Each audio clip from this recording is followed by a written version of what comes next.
So, welcome to the Changing Shapes podcast. Today, I have the immense privilege to introduce Alexander Platanov, and he's been a longtime friend. We've known each other for many years when we worked in a startup together, and since then, he's gone on to do even more cool and amazing things. So, I thought it would be great to have a conversation about what you've been up to and your views on a bunch of different things. So, let's start off with a quick introduction by yourself, Alex. Let us know kind of what you are, what you've been working on, and what brings you here. Yep. Hey, Tom. Thanks for inviting me. It's a pleasure to be here. So, what am I? I can describe myself as a creative person with an ability to use multiple tools and learn new tools quickly, and that kind of sums it up. Let me tell you why.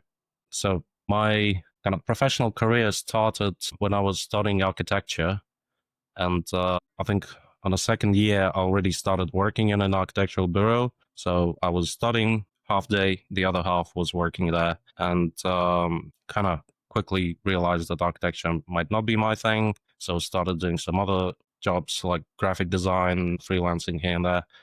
And then it was probably 2008, I think. The financial crisis started, the company started to shut down. One of the companies I worked in, the architecture company, shut down. And I just thought, I don't like it. I don't want to stay in that environment where as soon as I find a job, it can just close and I need to find a job again and so on. So I started looking around and ended up in UK, not in London. I ended up in the middle of UK in Leeds, Yorkshire, and spent there about a year and a half trying to find working in different roles. One of my roles was like graphic designer / receptionist. So I was doing all the graphic design work and then also answering the phone and booking people in. Was just jumping from a client to client, doing some small jobs. One of the clients asked, can you make me a website? I said, yeah, of course I can make you a website. I had no idea how to make a website. Literally to the point that I went on Google and just started looking how to build a website. I was surprised to things like, so each page is a separate file. Okay, I get it. So like that's the level I was in. Slowly but surely, just Googling my way through and trying to piece it together, build the first website, and then build a couple more, and later ended up in a professional front-end engineer role at the company, and that's where my kind of engineering career started. So completely self-taught. I had the architecture education that was unfinished, and nothing related to computer science or anything like that. So essentially, I went from creative industry. I mean, architecture is still technical, but in a different way, different sense. Through graphic design and like video editing to writing code. A couple of companies later, I end up in DeepMind. The week I joined the company was the week, if you're familiar with the AlphaGo, that was the week of the famous Lee Sedol game, and I joined the company on that week. I came to the office on my second day at 3 a.m., just jumped on a motorbike, got into the office, and we were all sitting there, like watching the game, had beanbags, snacks, coffee, everything, and most importantly, a live commentary from the people who build the system. So we knew much more than what everyone else knew who was watching the game at the same time. So anyway, I think my short introduction is getting larger, but to the current time. So in DeepMind, I worked on a research side of the company. At the time, the company was kind of divided into research and applied, and I was building internal tools for researchers and engineers there to use to organize experiments, organize research as a whole, and so on. So building UIs for those tools. And then at some point halfway through being in DeepMind, I've been in DeepMind for 8.5 years. I think 3.5, 4 years in, I switched to do a slightly different role, still creative, but rather different. So I became a technical artist, still within DeepMind, but now the role involved less code and more 3D modeling and creating different procedural assets and environments. After working there for about 4.5 years in that role, I got approached by an ex-colleague of mine whom I actually interviewed into DeepMind, and he started a new company using AI to revolutionize the call center industry. And he offered me a position to build the platform, build the system there. And that brings us to current day. That's what I'm doing. I'm working from home. I have a lovely kid who's growing up, so I can spend some time with them, and that's about it. That's a great intro. And you know, how do you summarize a career? And it's fun. What I love about this doing this show, also being able to invite people that I've known for a while, it's a chance for me to ask questions that maybe or to find out answers that I didn't know about before. I actually didn't know that you had a background in architecture, but now that I know it, yeah, that makes so much sense. And I love how you present it as like, oh yeah, so you know, did architecture, then figured out how to do front end, and then a couple of things happened, and then I'm at DeepMind. Like, yeah, that's a normal journey for a lot of people, right? I mean, that's pretty amazing how you get Yeah, there, and it's really interesting to see because we've had interactions about a bunch of things in the past, and I know like actually your first words of introducing yourself of you're creative and you're able to learn tools quickly. With my creative background, it's always been great chatting to you, but also super inspiring to see that like, oh, you'll pick something up and you'll create something, whether it's digital or not, and you'll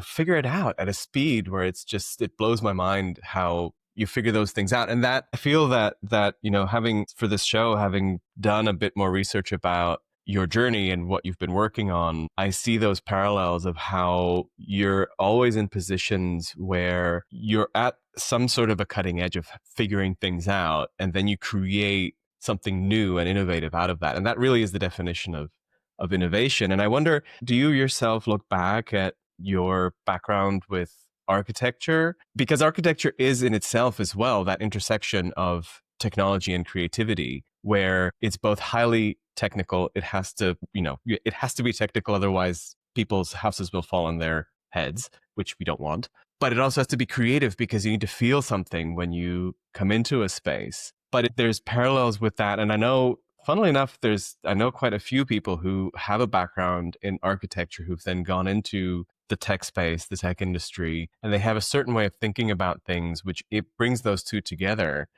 And so, was there an inspiration that drove you to the field of AI where it brought those two things together?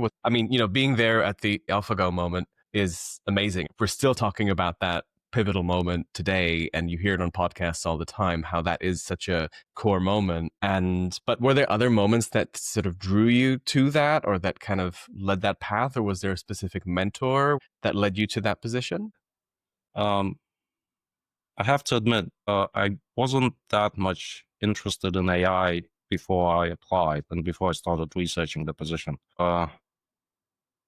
It wasn't like I followed DeepMind for a long time and then decided to apply. It was more like I went on LinkedIn, I saw a message from a recruiter, thought it's interesting, I sent them a reply, and then I started looking into it.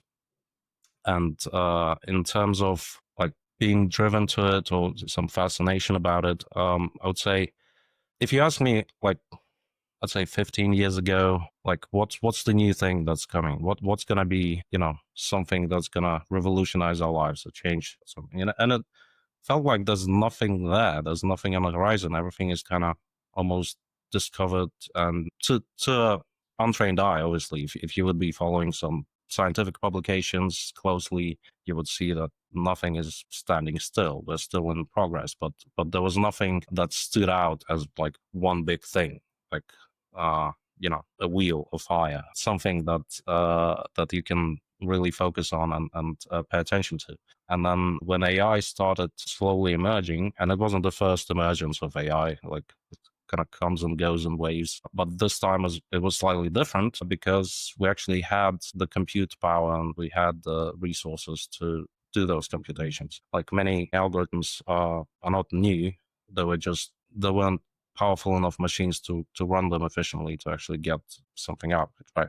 But when it emerged, when I joined DeepMind, and it was pretty much at the start of it, and with AlphaGo being one of the pivotal moments, it's almost 10 years ago now. That's strange. But yeah, kind of my thinking about the world as a whole changed, in a sense that it wasn't that kind of stable and changing landscape anymore. There was something coming that's going to change quite a bit. Looking at the technological progress historically, quite fast as well.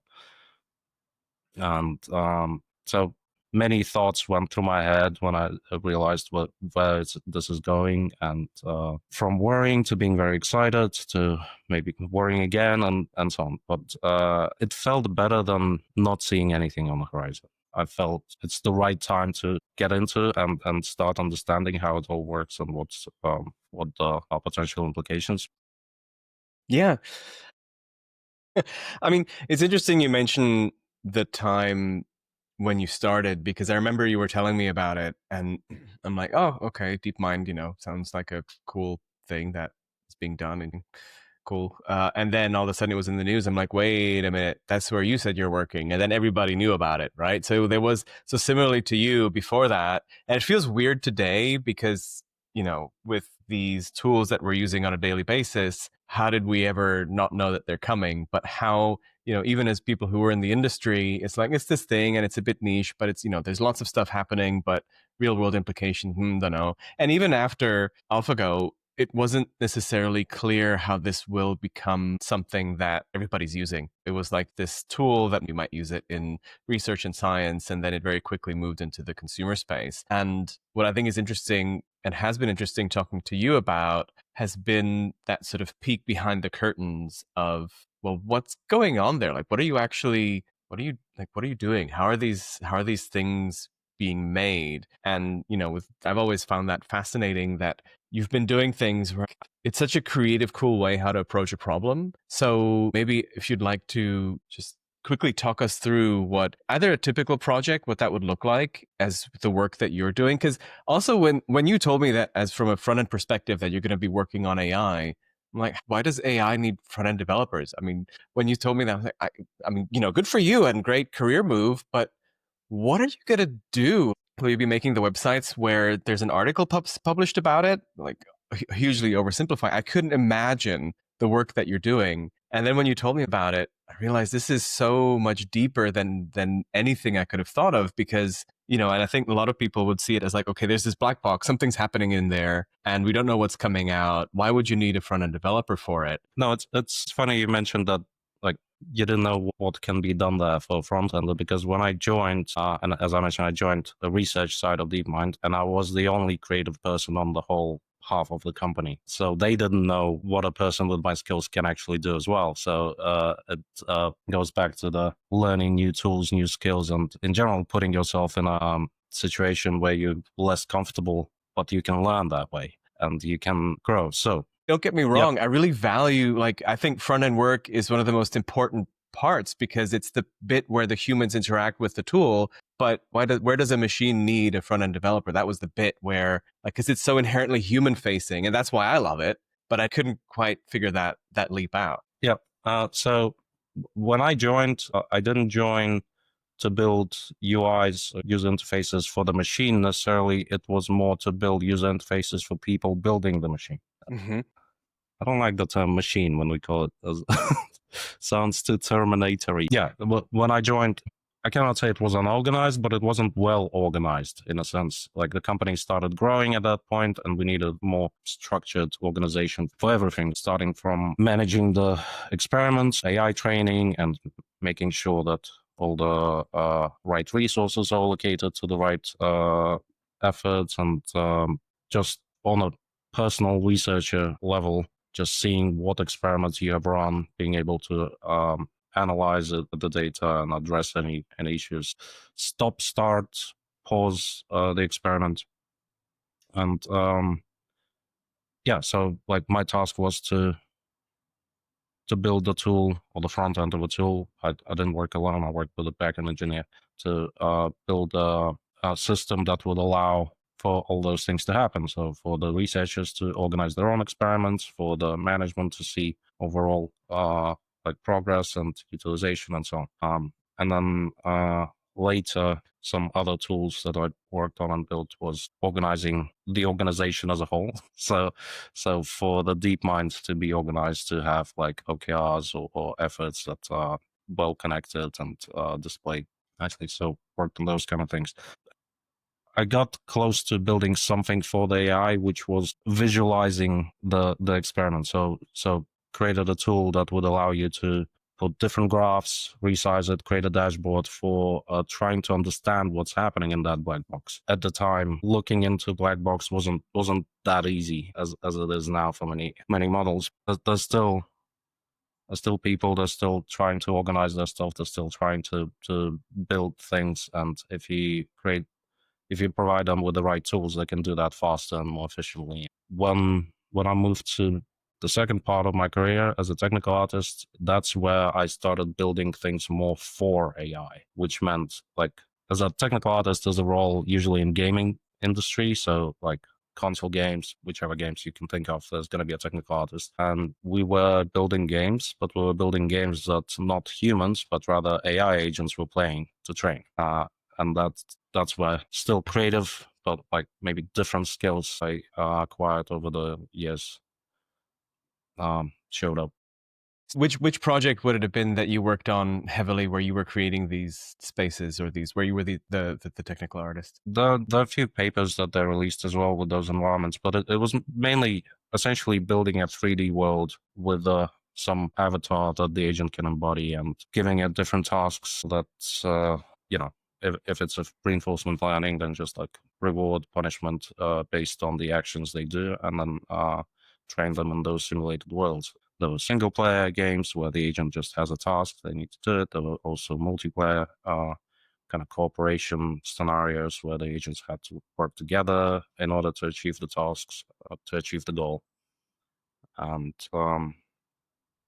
yeah, it's And it was your like job building was to games, create worlds where create those assets, environments. So by assets, I mean like 3D models of things that would go into those environments and so on. That apple you're seeing, that's a reference to one of the environments where it had apples that it needs to collect, and the green apples were small apples that you collect and get, let's say, +1. And then there was a golden apple that gave you much bigger reward, but it also finished the episode. So basically, the game is done and you cannot collect any more apples. So I had it on my desk in DeepMind, and we had a joke that like, don't touch the apple or your episode will end. That's great.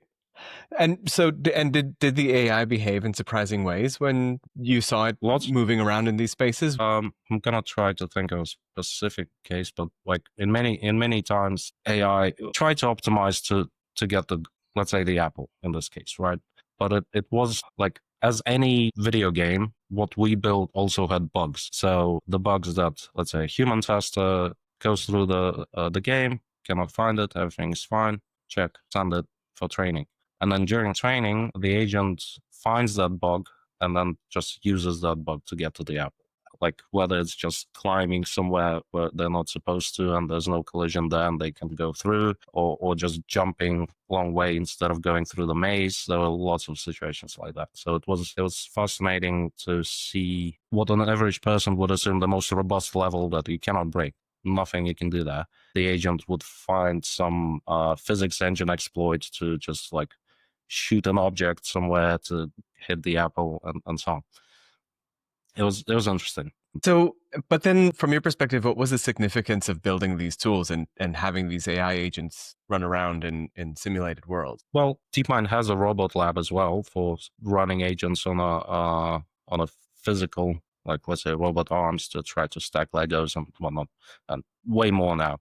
It can pack lunch, the Astra, and it's quite significant progress in the last few years.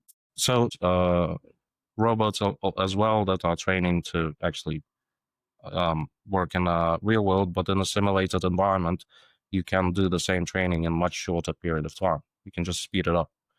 As long as you have processing power, you can have, instead of one test, you can have 100, 1,000 tests at the same time, right?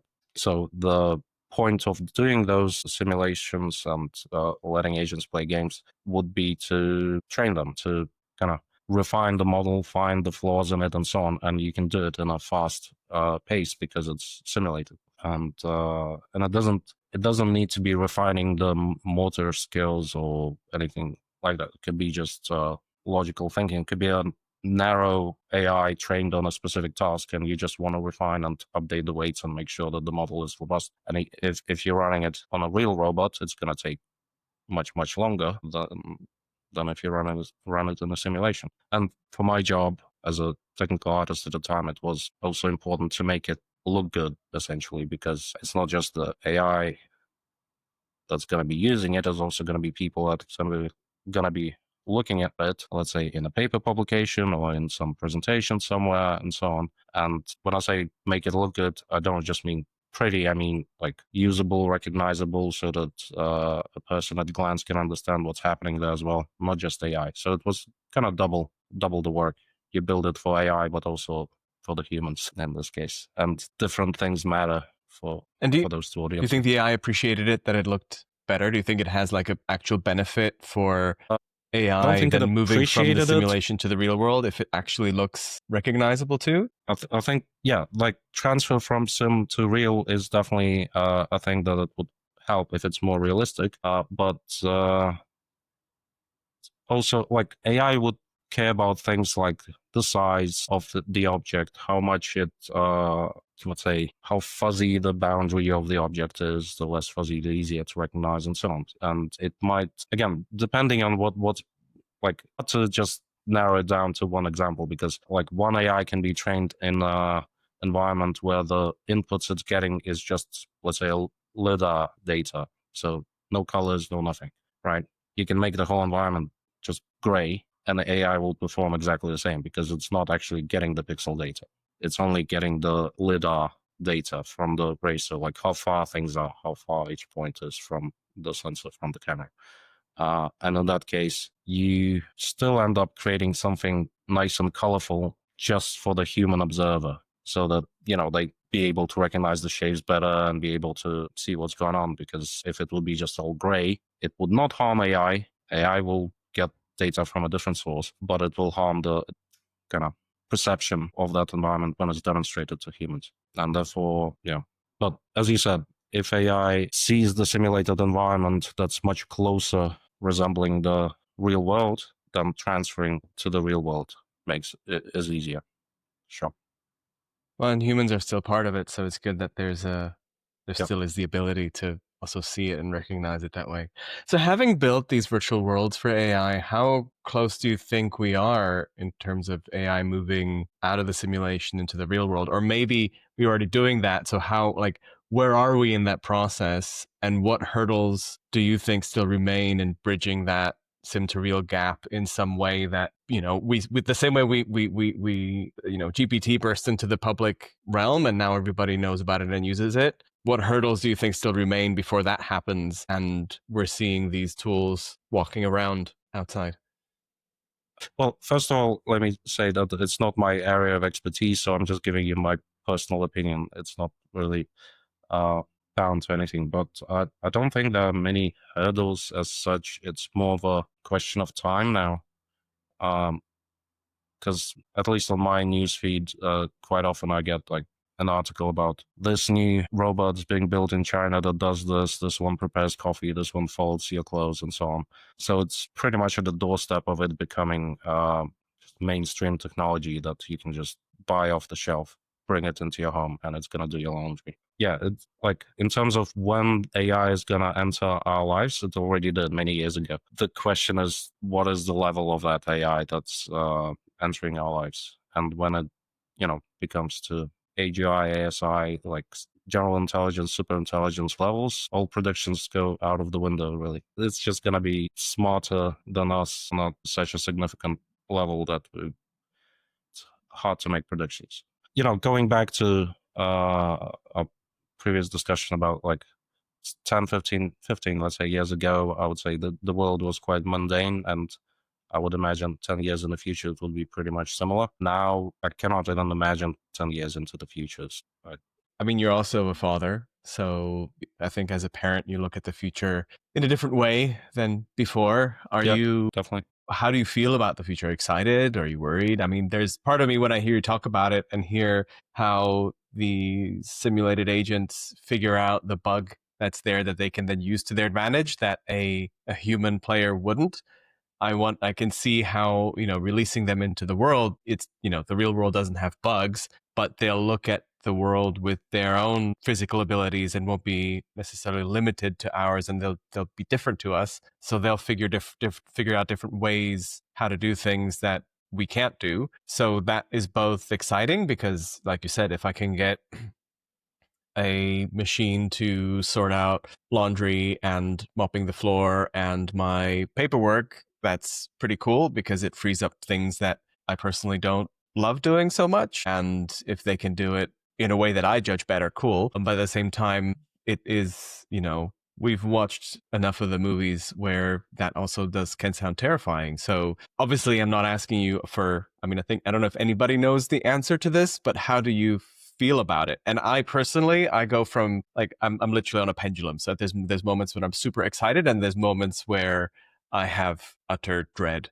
and it shifts depending on what podcast I'm listening to, I think. Yeah, no, I think I'm with you on the pendulum, but maybe mine now doesn't shift as far into the dreadful side.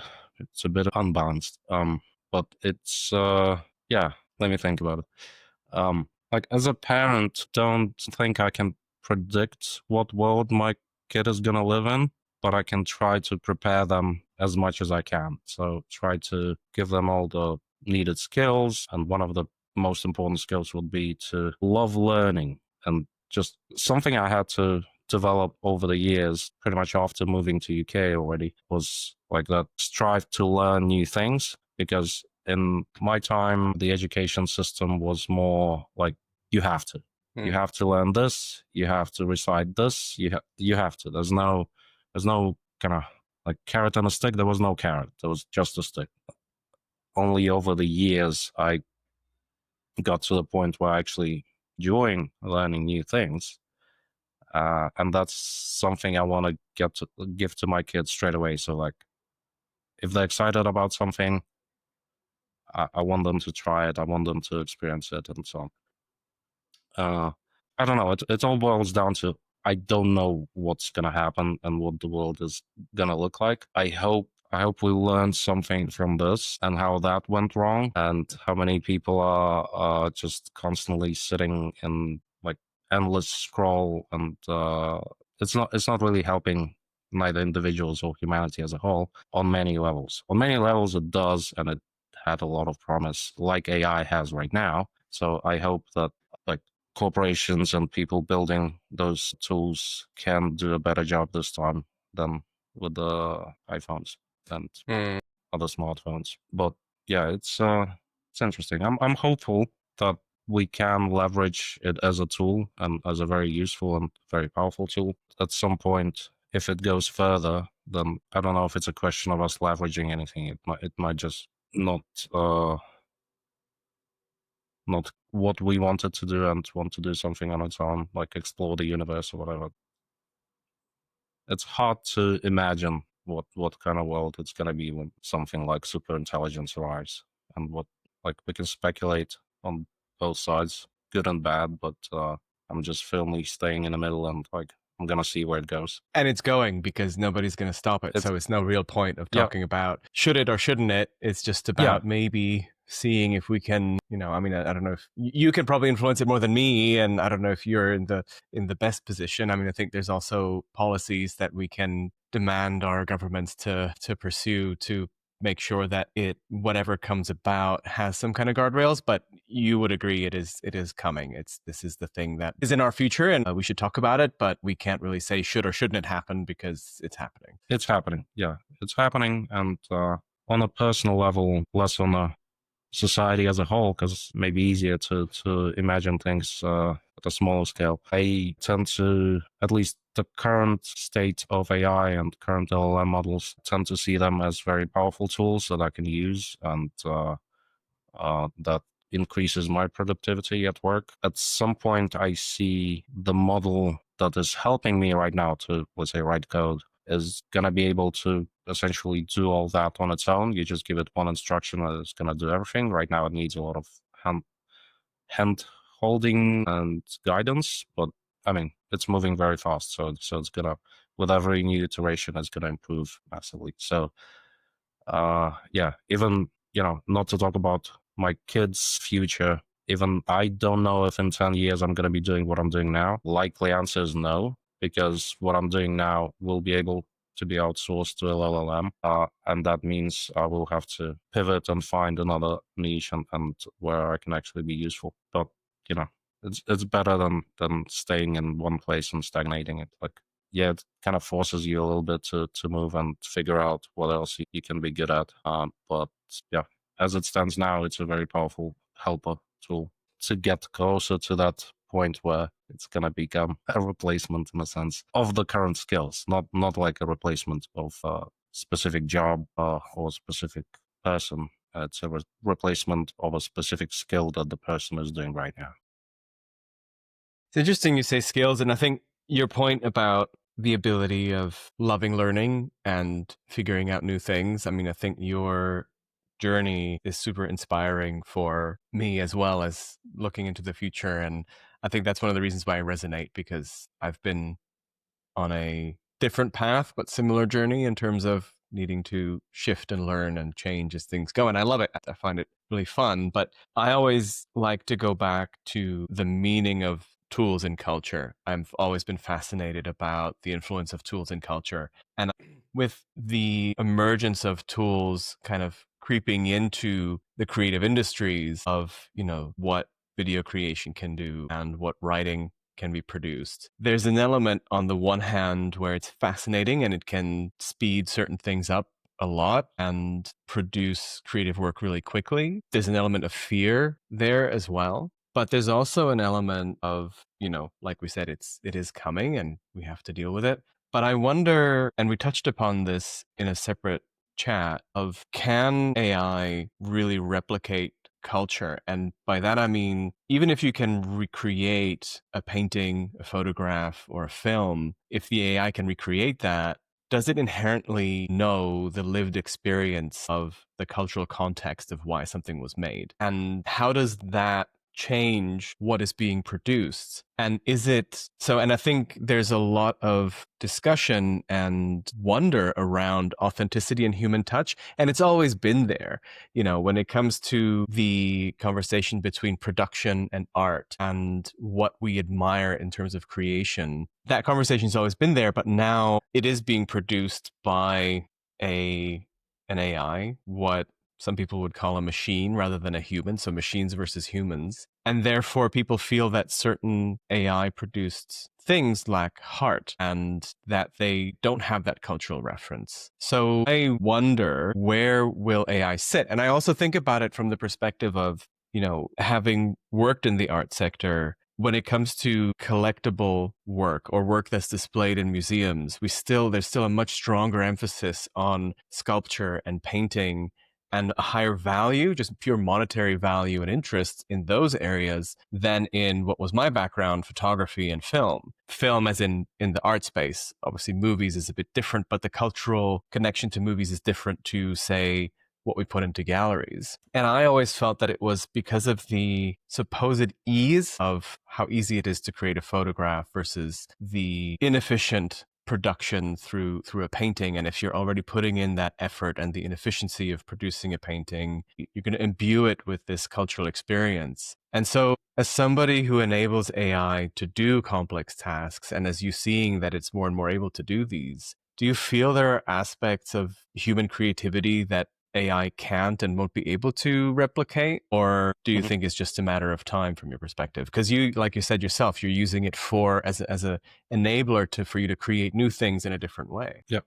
Yep. I want to put a similar analogy. You mentioned photography and cinematography in there. And if we move back in time a little bit, when the photography just appearing, it was seen as a real scare and, our livelihood is at risk for artists that were creating photorealistic paintings for the living. And then this new thing comes in that is so much faster, so much more accurate, and so on. And you can argue that a hand-drawn or hand-painted portrait of someone compared to a photograph of someone, also, the photograph lacks some of that personal touch, some of that soul, if you will, that because displayed exactly what's there instead of what the artist is doing, and is actually putting something from them, like even if it's a honest mistake on a canvas, or if it's something they were thinking about and they added a little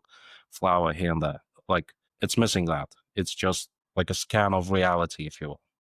What we see is a reality. So I see the AI coming in a similar way. It can now reproduce something it's not just a snapshot of this moment of reality. It's more of an aggregate view of snapshots. And those snapshots can be as real photos, or it can be art and so on. But then it takes and averages that into one picture.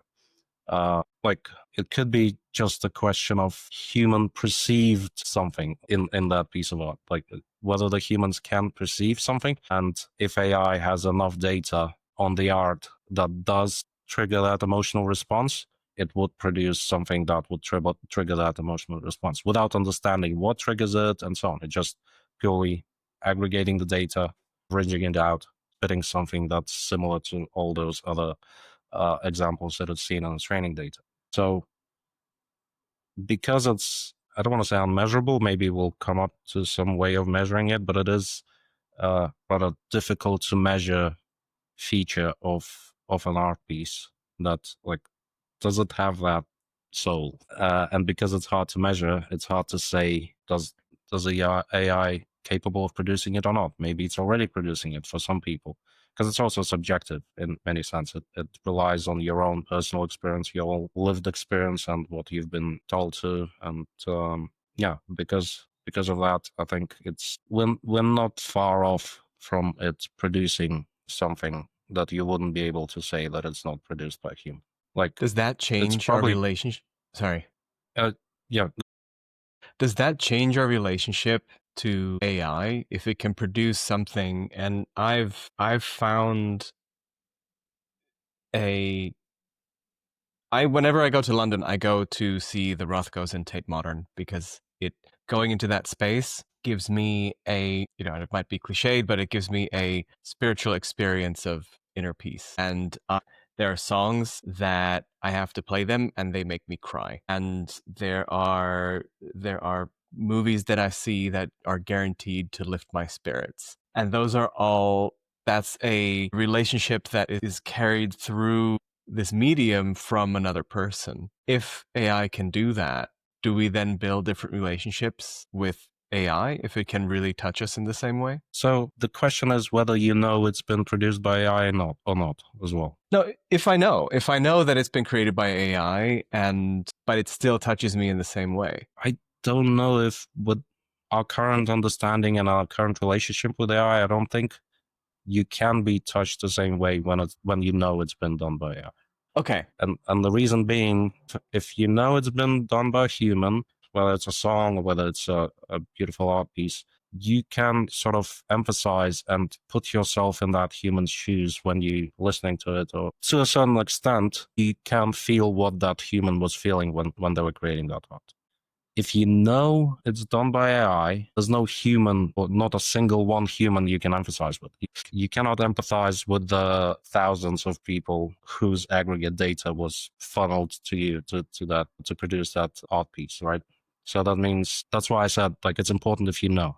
And if you don't know, with the current advances in the generative models, you can already be deceived. And then you're going to have that feeling, but you're deceived. And then you can talk about, like, is it the art itself that's produced, or is it the story that you create in your brain when you look or listen to that art is what has that soul? And I think that soul is basically that glimpse, that small connection with that other person, real or imaginative. Like, if it's an AI that produced it and you're thinking it's a human, it's some imaginary person that never existed, and you're empathizing with them, even though they don't exist. So yeah, I think we just need to start rethinking art as a whole. Like, when I see a picture anywhere now, like on a news feed or somewhere, almost my first filter is like, is it an AI picture or not? And not always I can tell. Like, sometimes it's like, I don't know, it might be, it might not be, you don't know. So that's why I think art produced in a physical world is going to become more important and more valuable, because at least for now there is proof that it's done by a human being, like with hands. Maybe not for long. Let's see. I love that answer. And it talks about the subject that I'm also fascinated by, where we have these strong advancements, but at the same time, we're currently seeing a pushback towards more offline, immersive, real world experiences. And I think some of it is due also to the fact that it's not that long ago that we couldn't go out, we couldn't meet our friends, we had to be 100% online. And now we've come to the phase where, yes, it is free, we can go out, and we've been craving this. So I think it's that pendulum swinging back. But I think that pendulum swinging back is being highly accelerated by the fact that, as you say, you open your smartphone and the first question is this real, or is this human made, or is it AI created? And there's an overload of AI created content out there. And so with that, and I know we talked about some of the work that you're not just creative in your work, you also like to make things.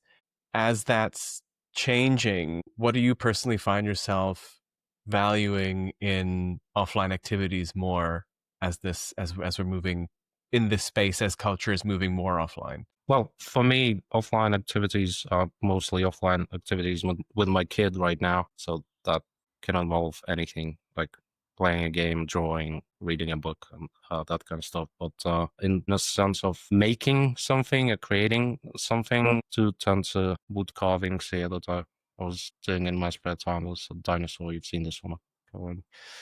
And that's like an activity. I'm not planning on selling those or anything. I'm making a business out of it, but it's still doing something with my hands, versus what I experience in my professional role now more and more is talking to LLM. Is almost that becomes the job. Instead of actually creating something yourself, you almost have a minion that you command, and then you check their work. Things like wood carving and other things. Like the apple was another project a couple of years ago that made it out of it's actually floating in the air.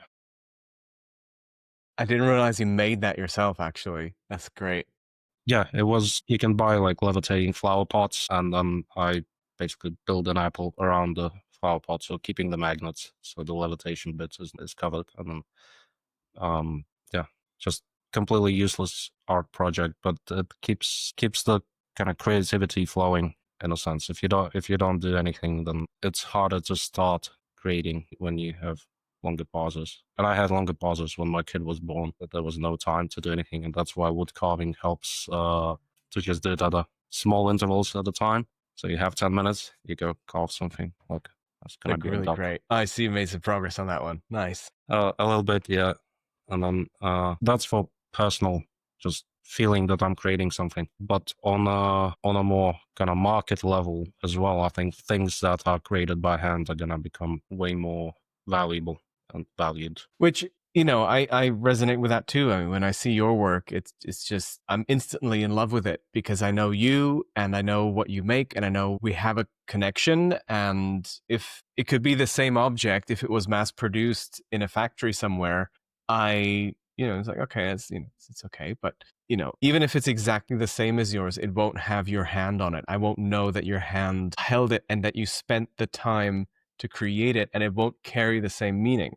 So I think that is an interesting parallel of this creation of things that are being produced. And and I think it'll also help us shift towards what is important for there to be that human touch and what isn't. When is it just that I just need to get something done? And when do I need that connection? I think that leads in an interesting way to your current work in the startup that you're working for or with, or that you co-founded, I should say. No, working for. Okay. Yep. So that leads nicely to a question about the startup that you're working for now, which my understanding is, as you said before, you're helping create tools that help do customer service and supporting people who might be calling into a place to get something done. Now, when you're creating that, what's the biggest challenge that you've seen so far in making that, when it comes to both from a technical point of view as well as from the human side? How's it been received? Yeah. So let me give a brief introduction of what I'm doing, what the company I work in, so that there's some context. So I'm working as a UX engineer in a company that's still in the stealth mode right now, so I'm not going to release the name, but I think we're coming out soon. Okay, imagine a scenario. You broke your finger or broke your arm, and you call your doctor, and you get to the regular to-do-do-do. Your call is important to us. Please wait for another 50 hours, and then we might pick up your phone.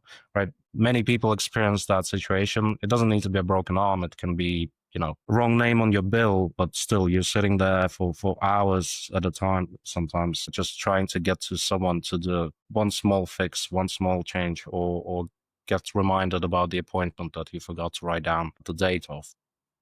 Uh, and that's the situation we're trying to eliminate. And the way we are doing it is we providing companies with a kind of AI force driven call center experience. And it's a call center experience that you can set up without knowing anything about how the call centers work. So all you need to do is provide some prompts in a completely human readable and human understandable language about like you would give a brief to an employee. So you just say, you do this, you are this, here's some phone numbers you can redirect to, here's some information about our business, and you press a button and assign it to a phone number, and you get a call center. And that means your existing call center employees can focus on actually important things, not requests on when my appointment is and other things that just waste their time. They can also be trained to moderate that AI workforce. So there's a career progression for them. And it means whenever you call, the call gets picked up straight away by an AI assistant that tells you it's an AI assistant. If you want to speak to a human, it's like 0 or something and speak to a human, you can have a complete like conversation with it, ask it any questions, let it help you do some basic stuff. And if it cannot do anything, it will redirect you to a human. And that means all the majority of time spent by the call center employees answering questions that, about information that's available on the website or something that's very trivial to do can be completely outsourced to AI. I'll follow up. As somebody who one of my many jobs was working in a call center, definitely, and I've done an array of jobs. I've done physical labor. I've done, worked in the creative spaces and startups. Probably the hardest job I've ever done was working in a call center because it can be really tough. I don't know if you've sorry? Soul crushing. It can, yeah, that's pretty much it. Some of the most resilient people I've met were the ones who had long careers working in that call center. It was absolutely quite incredible. And it was definitely formative for me. And I think one of the benefits I could see is that if people can be helped more quickly, I think it's always a problem if somebody's been waiting for 20 minutes to get something small sorted on their bill. They're already coming from a point of they're frustrated they have to call in the first place and they've been waiting for 20 minutes. So it can be quite tricky not to already feel some degree of hostility, and you're just the person who's there trying to help and they're already coming with all this baggage that it's not really your fault. And so yeah. And that's customer after customer after customer. Yeah, exactly. Like every day, many of those calls can be very exhausting. So it's not just the customers themselves calling in that are suffering from the wait. It's also the employees of a call center have to deal with the essentially manufactured hostile situations by the system. Exactly. And it's no good for anyone. And so besides it being more efficient for both sides and alleviating some of that stress, do you see any other new ways that go beyond, say, efficiency that couldn't be done by humans? Do you see any other things that you're excited about innovating in that space? Well, again, right now we're more focusing, and I think the whole world is focusing how we can leverage the current models to increase efficiency, increase productivity, and so on. And it's not just increase efficiency of call center operations, it's also allowing the call center to be agile in changing. So right now, in a standard call center, You have lots of different protocols, so call scripts that employees need to follow. If something changes in the company structure and something changes in your offering or what products you do, it's a very costly and very time-consuming task to update all of those call scripts. And then when you update all of those call scripts, you have to retrain all the employees that have been trained on the previous call scripts. That now you use that. So it's a huge undertaking, right? Whereas with our system, in order to update your AI call center agent behavior, you just need to change the prompt. You change the prompt, you publish it, and that's done. Obviously, before you change it and publish it, there's also a testing stage that you might want to do, which system also allows, instead of just pushing it yellow and going to get coffee, you can change it, test it, make sure that the changes are reflected in how the agent behaves or how the agent answers in a way you want, and publish it, and you're done.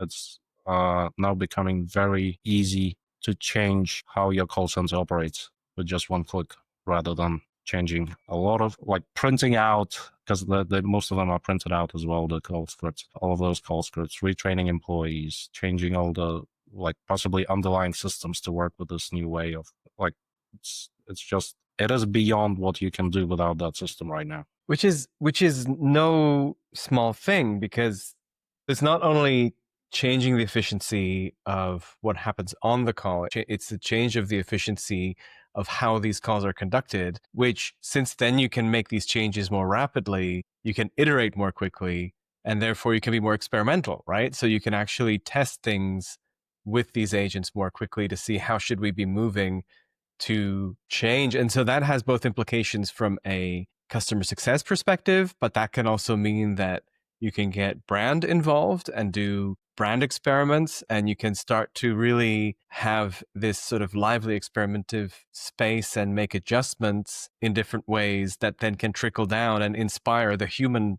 cycle as well. So there can be this iterative creative cycle on how the call centers are run, making it just a lot more agile and potentially exciting, right? Yep, definitely.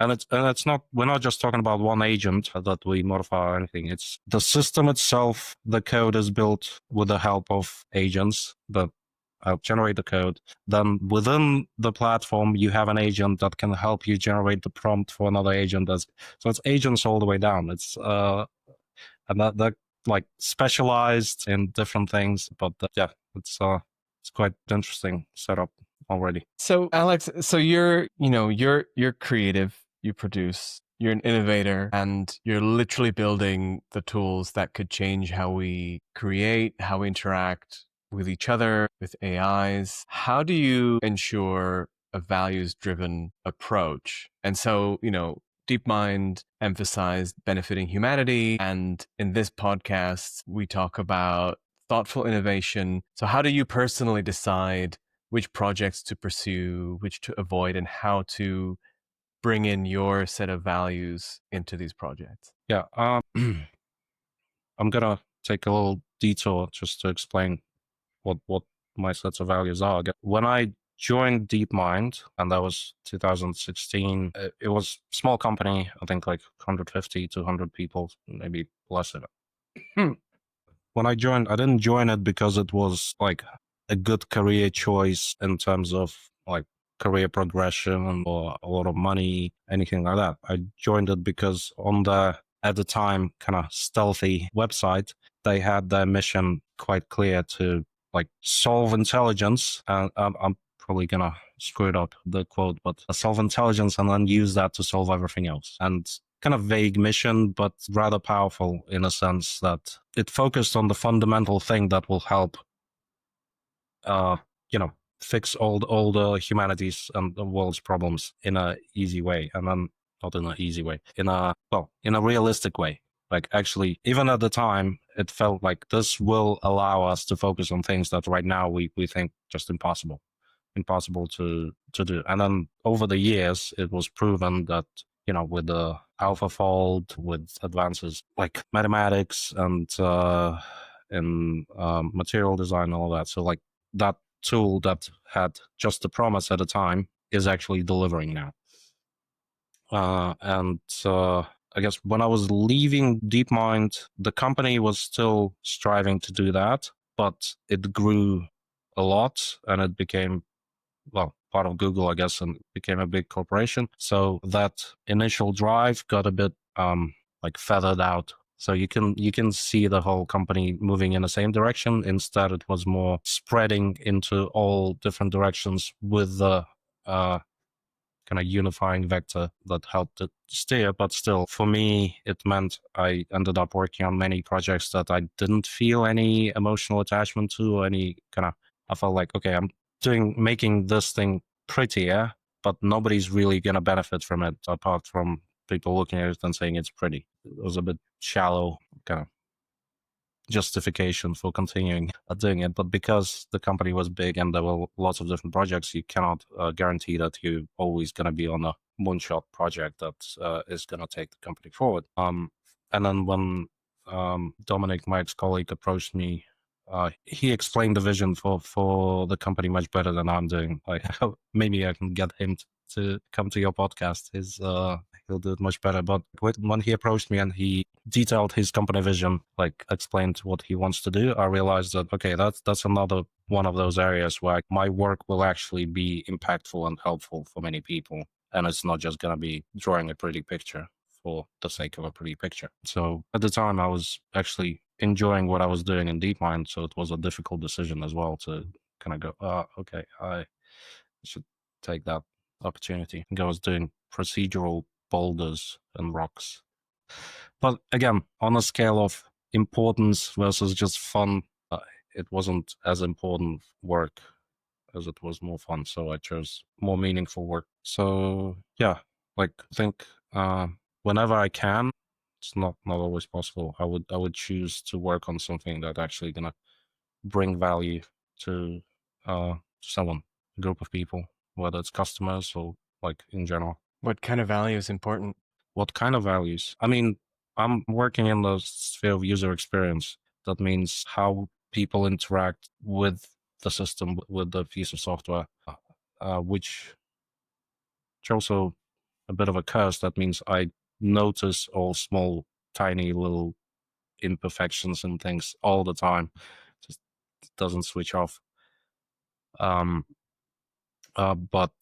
when I'm able to do something, if I'm working on a certain feature, a certain product, if the changes I introduce or the new feature that I develop is helping the person achieve their goal easier without frustration, so let's put one, minimizing frustration.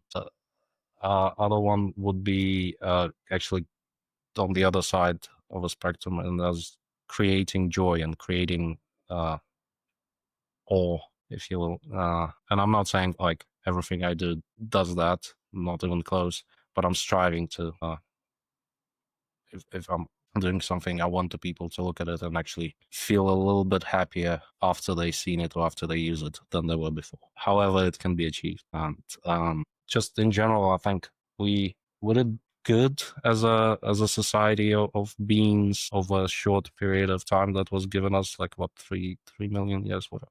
So, but we also did a lot of bad things that can be fixed if they're looked at with a critical eye and actually examined and changed.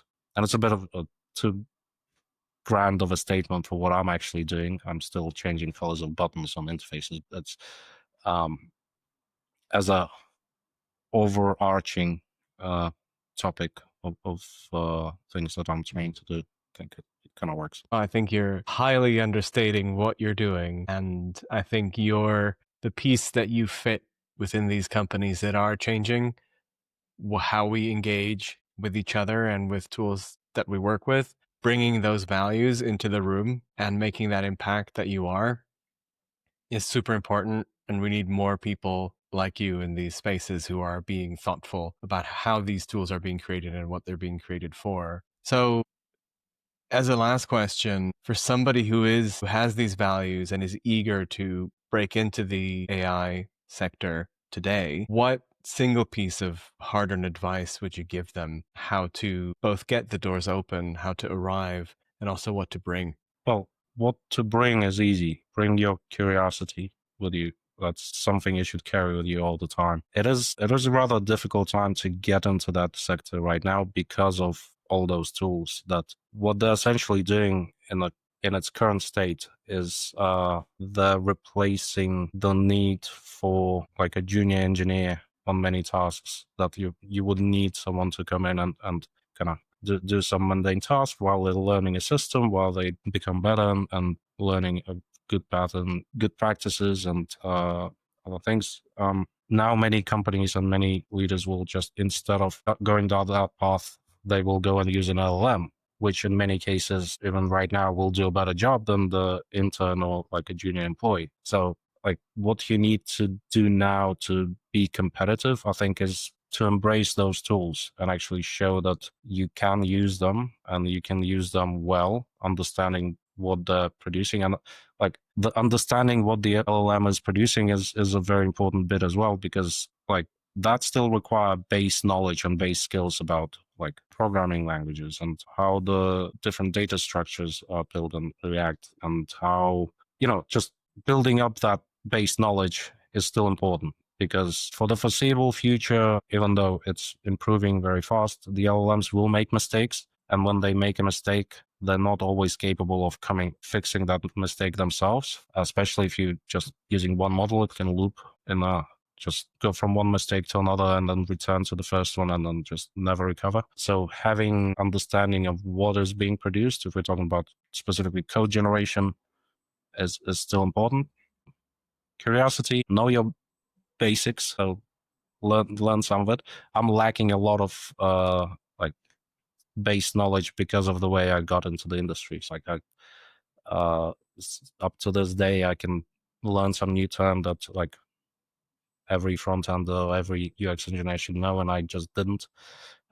But coming back to the first point, quick curiosity and learning is important. But yeah, sorry, looping back. So it's harder to get into the positions now because of LLMs, but if you use them, if you actually take those as another tool in your toolbox rather than a competitor or potential danger to your whole career, which it might be eventually. But then at that point, if you spend that time using it, most likely you're going to grow into something where you have other possibilities and other opportunities that will open up to you before the time it becomes a danger to your career, because your career will evolve by that time.